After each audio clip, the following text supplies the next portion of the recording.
welcome back. Welcome to the new edition as well. I'm curious, why now? Why exactly have you chosen to return now, and what was the inspiration behind it? Because it's easy money. Who's on that? Okay. Because it's easy money. Because it's easy money, and I watched these guys fight after coaching some of the best guys in the world: Jones, Demetrius Johnson, Zhang Weili, Davis Figueiredo, Yuri Prochazka. I started to understand my talent a little bit more. And I know there is a window, and I know there is a gap where I really do have to say goodbye. I'm 36 years old, or 36 years young, and I feel good. I feel really good. I love the challenge. I love the fact that people are going to doubt me. And I think that's another reason why I'm back too. You know, it's I love being the underdog, like I've been my whole life. And I think that's why. And I personally think Aljamain just sucks. I watched your last press conference in Jacksonville when you announced your retirement, and you said you want these guys to go and kill each other, and you named people like Aljamain, Pedian, Corey Sandhagen. Since then, you've got to watch all those guys fight, and it seems as if you haven't been that impressed from the sidelines. No, I think more importantly, I think I just understand my skill set. I need the confidence that just have in me and what I've done. I think that's more where that kind of comes from. But yeah, let them kill each other. I mean, there was a strategic plan. If I was going to come back, even if I never came back, guys, I'm happy with my career. You know, I've done everything that I was set out to do, like literally on a piece of paper, plus one, winning a second UFC belt. I mean, I can retire now and be all right. But I love the fact that this fight could put me in a category where it's just like, man, you may not like the persona, you may not like my personality, you may not like the cringe, but you will definitely respect me and put me on Gold Mountain. After a 3-year retirement, what John Jones has done, what St. Pierre has done, like that's Mount Olympus. And not only am I looking to beat Aljamain Sterling, but I'm looking to dominate him. And he ain't going past 3 rounds. You mentioned John and George St. Pierre. They came back and fought some good guys too, but in your mind, would you coming back and beating Aljamain after this stint off be better than what they did in terms of their achievement and their opponent? Yeah, I think so. Because with all due respect, and I love John, that wasn't Francis Ngannou. I love St. Pierre. I think he's great, but he also, you know, that was the best guy in the world at that time. With all due respect, you know, he picked the right opponent. I'm coming in. I'm literally getting the number one ranked guy in the world, which happens to be Aljamain, and I love that challenge. And I knew it was premeditated that within a year that I'm more likely I was going to fight. So I put my name in the hat. I forget when it was. Was it in April? It was about a year. I knew that within that time that I was going to fight within a year. Like I just knew how this stuff was going to work. So yeah, I've been retired for 3 years, but really I've been retired for 2. Because this whole last year I've been training. This whole last year I've been studying. Those last 2 years I've been training the best in the world. And just the accumulation of knowledge that I've experienced, it's like, when my mind is turning, Ali said it yesterday, like, Henry, you're so much more dangerous when you start thinking and your mind starts wandering, like people don't understand. Yeah, I may grow a gut. I may like fried chicken like Daniel Cormier. But I can compete. I can compete with anybody, and I do believe I am the greatest competitor of all time. You mentioned your mindset there and how dangerous you are when it starts worrying. You also just said that Aljamain kind of sucks. So when you look at this fight with your analysis brain on, where does he have strengths? Where is his weaknesses, and where do you thrive? Aljamain's greatest gifts is his transitions to his submissions. Whether he's taking the back or he's going after the neck, he's super quick in those positions. He telegraphs a lot of what he does. I can see it from a mile away. I'm not impressed by his distance is off, and I'm looking to expose that. I think he's tough. He's gritty. He is gritty, you know. But I think his technique is flawed.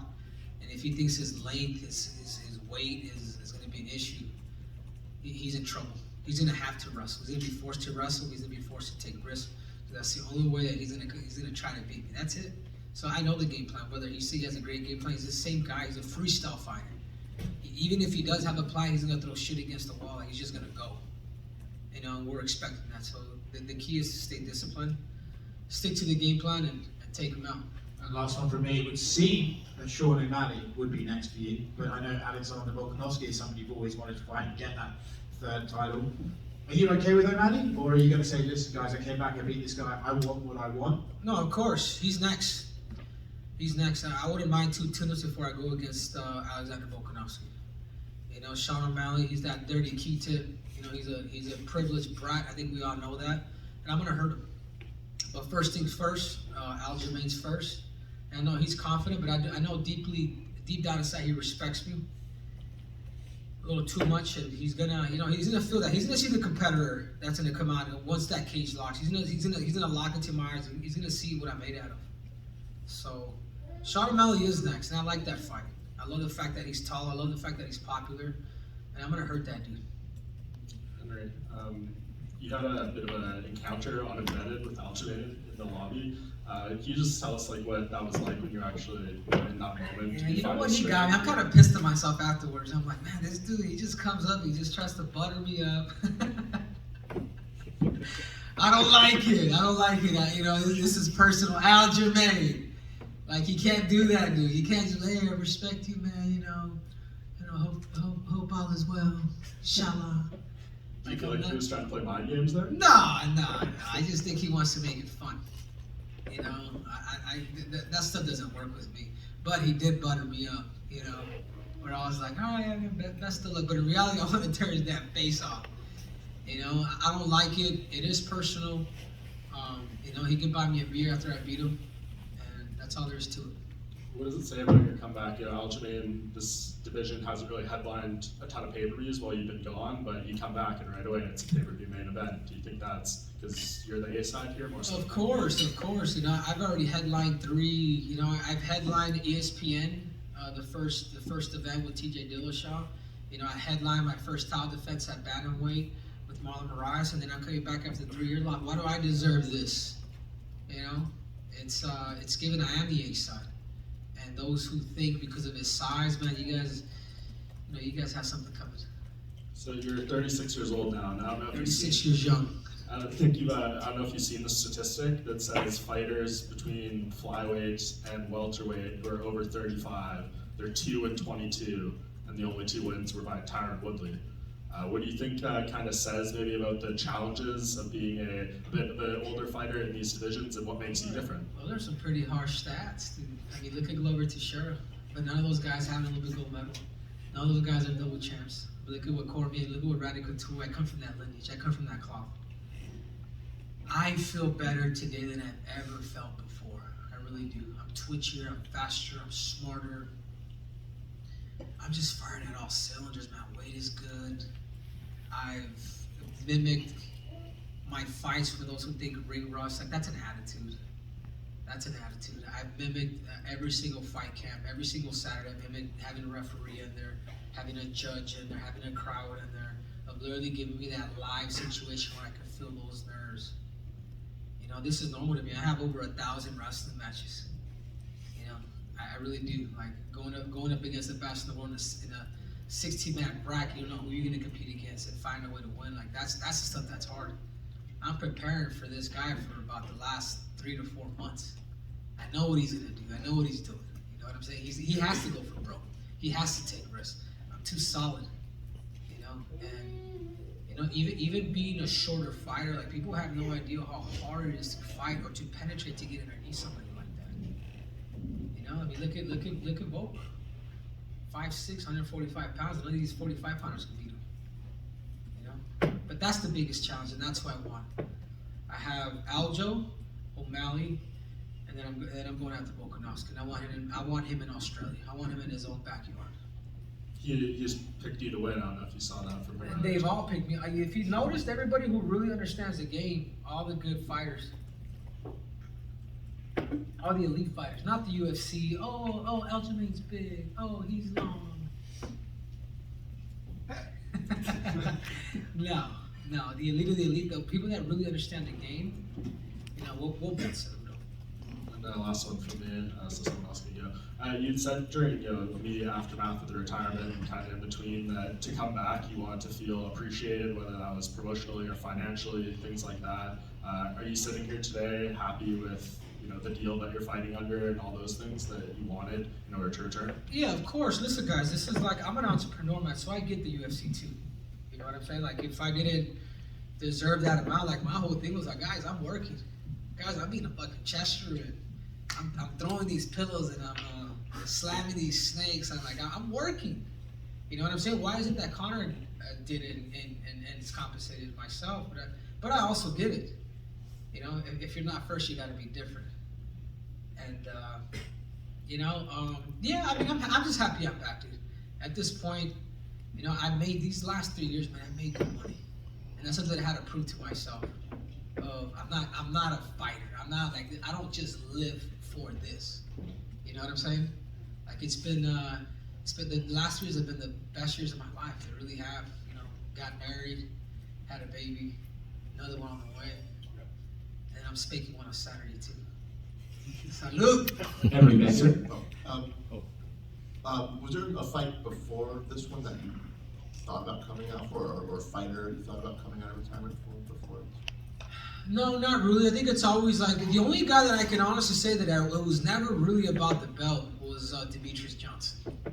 That's the only guy that I can honestly say, hey man, forget the belt. And if you see my past interviews before I became UFC champ for the first time, I'm like, this is personal, man. I want to beat Demetrius Johnson because of his high IQ. But really, the other guy, it is Volkanovski.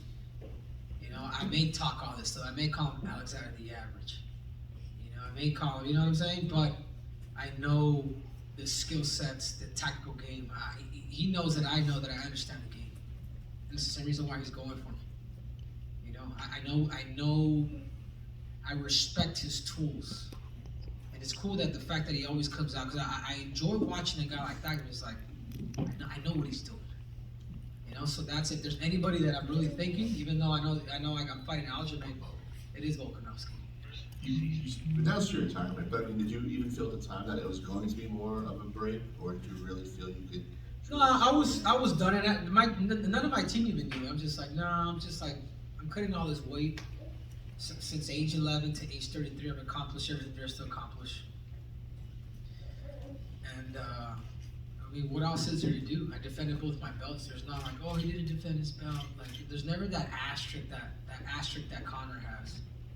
You know, to me, it's I've done what I've done. I move on. I start new things.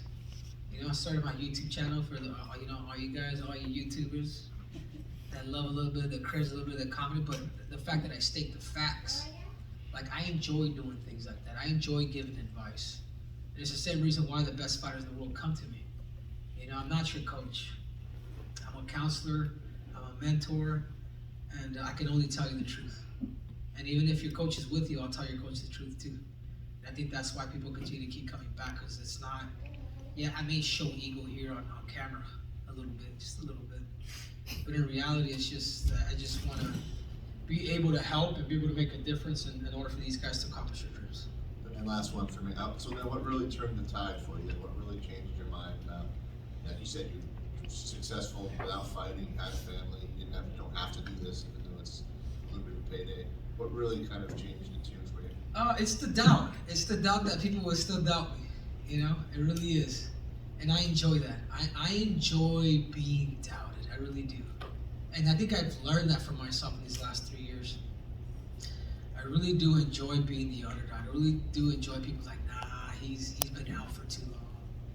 You know, that's the stuff that I like. You know, I really do. And I think that's what's motivating me. And also the other person too is actually, you know, getting a chance to coach all these guys. Getting Coach Jones, Demetrius, all these guys, and I'm just like, man, as good as these guys are, I also start to understand my ability a little bit more. And then honestly, the last thing is I remember sitting with Demetrius Johnson, and he was like, hey, why don't you? He's like, why don't you just fight? I'm just like, you know, because I'm enjoying what I love to do. You know, I'm enjoying like building this stuff. I enjoy business, got into real estate. I do well with that too. And he's like, yeah, but he's like, yeah, and I'm like, Demetrius, fighting isn't forever. And I'm just like, and I'm enjoying that. I mean, I bet you we're gonna have to say goodbye to the damn sport. Little did I know, I ended up inspiring him, but there was one thing that he did tell me that really kind of hit the nail on the head. He's like, yeah, but fighting is the easiest way to make money. And I'm like, shit, he's right. He's right. I went back and we're talking to Michael Watts over, and I'm like, That's all somebody had to say. It's the easiest way to make money. And this is what I'm the best in the world at. You know what I'm saying? Every happy? Congratulations and welcome back. So you were talking about the elite of the elite. In such a notorious class of Olympic gold medalist wrestlers, you are the best and you accomplish the most. And we're talking about guys like, Mark Schultz, we're talking about Kevin Jackson, we're talking about Kareem Abraham, we're talking about Ruben Gardner. Like, what separated yourself from their journey, and such elite names, but what separated your journey from them that made you the best of the best of that elite class? Time. I took my time. I boxed for 3 years, amateur boxing, did the competition. I literally took my time. Even in those days, like these wrestlers, they're just throwing them in, like, you know what I'm saying? They're just throwing them in without just being wrestlers, and they're dominating. And I think the difference was too is I retired young from wrestling, where these guys had taken a beating, man, 3, 4, 5 Olympic cycles to eventually call it quits. Like, there comes a point where you get sick of competition. I really do. This is the same reason why I just retired in 2020, because I'm just like, man, I'm tired of this. Like, let me compete in something else. You know, like even in wrestling, like my goal is never to become the greatest of all time. My goal is just to become an Olympic champion. So, but I think the biggest thing is I had a plan. You know, I knew that before I started fight, I wanted to make sure that I had hands. I wanted to make sure that I had some amateur boxing in there. And I tell you what, man, amateur boxing is one of the hardest things you'll ever do in sports. 3-minute fights to put me in the open division right away. It was tough, but I took my time. And I think the biggest thing with those guys, it was just they competed for so long, man. It's like, you guys have no idea. You guys have never wrestled, but if you wrestled, you would know. This is the reason why people are flocking to MMA. It's just like, man, that sport is too competitive. Absolutely. And the wrestling world is a buzz about the Magic Man, David Taylor, potentially going to MMA. What advice would you give him? And what Olympic gold medalists out of that class would you want to see fight, and why is it Gable Stevenson? What was the last question? David Taylor, there's a rumor that he's going to be competing in MMA, Olympic gold medalist. And like, what advice would you give him? And also, what Olympic gold medalist wrestlers, I don't know if you still keep up with the wrestling scene, but what wrestlers would you want to see compete? And why is it Gable Stevenson? I think with David Taylor, I think he's. Honestly, I think these guys need to come and talk to me. You know, they really do, because if you're not careful, man, you are going to get hurt. If you're not careful, you are going to get humbled, like I did with Demetrius Johnson. If you're not careful, Daniel Cormier, you will get beat up like John Jones beat him up. Respect the game. Like, wrestling is the strongest base. But you have to have a formulated plan. Don't let these coaches just put you in competition right away. I tell these guys all the time, like, have a plan, man. Like, have a plan. Like, you have to learn 2 out of the 4 bases down first. You know what I'm saying? Yeah. Whether you're gonna be you gotta be a wrestler, or you could be a grappler, kind of like Ben Askren. But you have to really develop a good striking game before you really start to mix it all. Sometimes the problem is with a lot of fighters, a lot of wrestlers, and they start mixing it a little too quick. They're trying to run before they could actually crawl, and that could also stunt your growth too. As good as you could be, and as good as you could compete, you got to find the right engineers. So those guys know. I've hit up Bo Nickel, I hit up these guys, but don't learn the hard way, dude. Like, I've been there before. Like, you know, come and learn from me. And one more question for me. Congratulations, by the way, on being a new father. How soon are you going to be on the wrestling mats? When they're going to hit doubles, singles, hitting splittles? Or how soon are you going to put them on the wrestling mats? And that's another thing that people have a misconception. I have a nephew right now, and he grew up around the sport. You know, uncle Olympic champ, his dad was 4-time undefeated. Like, my brother was one of the best guys in the world too. And we didn't start him until he was probably hitting closer to 12, 11 and a half. We didn't start him wrestling. We had him around the sport, let him play this whole damn time. Because we knew that once he decided to wrestle, he was in. You know what I'm saying? Like, you become a gymnast, like, where you're a professional now, man. Like, there's no more going back to where the cat never catches Tweety. You know what I'm saying? Like, if you do decide to wrestle, this is what you have to do. Within 2 years, the kid won Tulsa Nationals, #1 in the country for his age group. You know, there's a method to this stuff, and if you're able to parent your kids and do it correctly, and if they love the sport, I mean, the key is to win. And I can only lead my nephew Pablito as an example. Thank you so much for your time. And in the countdown, Aljamain said that he believes that you quit because you feel that the competition was too tough. What's your response to that? He ain't quit. He's babysitting my belt. I quit. No, not at all. I mean, Aljamain's just trying to see what shit sticks to the wall. Dude. Like I appreciate a little bit of his cringiness, but no, man, he'll find out. And just your thoughts of Volkanovski and Rodriguez, that fight that's coming up. Yeah, I think the toughest fight that Volk will have is Yair, and I do believe Yair has that chance to actually beat him. Long leg kicks, if he's able to keep him at bay. If Yair's able to be a little more tactical with his kicks and really invest in something, rather than just fighting, because it's 5 rounds, Volkanovski got a gas tank. But if he's able to do that, I think he could easily beat Volk. As much as I would hate to fight a Yair Rodriguez. Just the length on his kicks. Obviously, we know each other, but just the length on his kicks. And, you know what I'm saying? He's just super quick. Like, Yair's a problem. And if Volkanovski thinks he's just gonna run through him, he better have a really good game plan. But I do believe that Yair does have that chance to actually beat him if he's able to really hold it on his threshold and not use so much balance, but be very calculated when he throws his kicks and punches. Henry, in front of you here, you've mentioned Conor a couple of times today.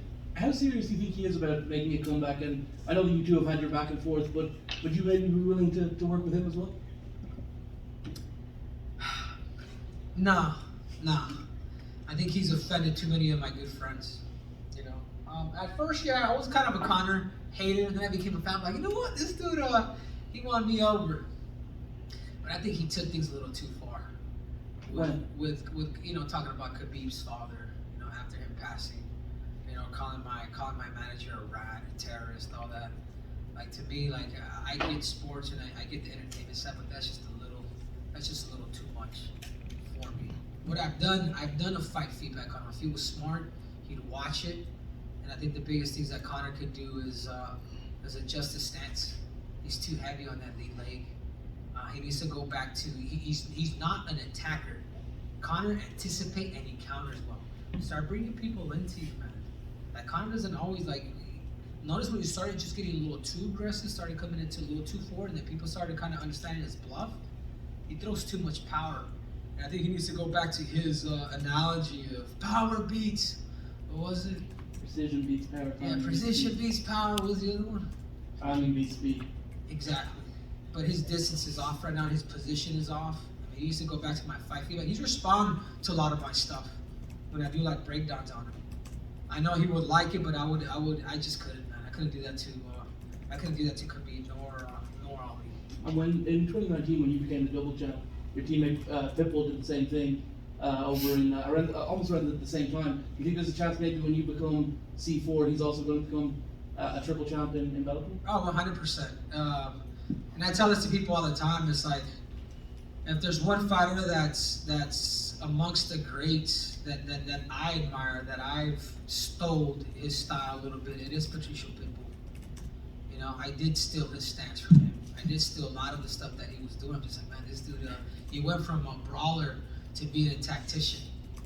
And I do believe that Prudential will become the first triple champ in MMA history. He's smart, man. He's if you guys really understand him, he's smart and he's a freaking killer. Like, you guys have no idea what that dude is. Like, he's a killer, man. And he's a calculated killer. I think that's where I've been able to really make my growth with the Pitbull brothers out of Natal, along with my coaches over here, Eddie Cha, Captain Eric Alvarez, Santino DeFranco, Everton Lopez out at Fight Ready. We create the perfect storm. Like, we're constantly adding people to the game. We're constantly adding, new arsenals, whether it's technology or game planning, little things that we can do that's going to give us the edge in this fight.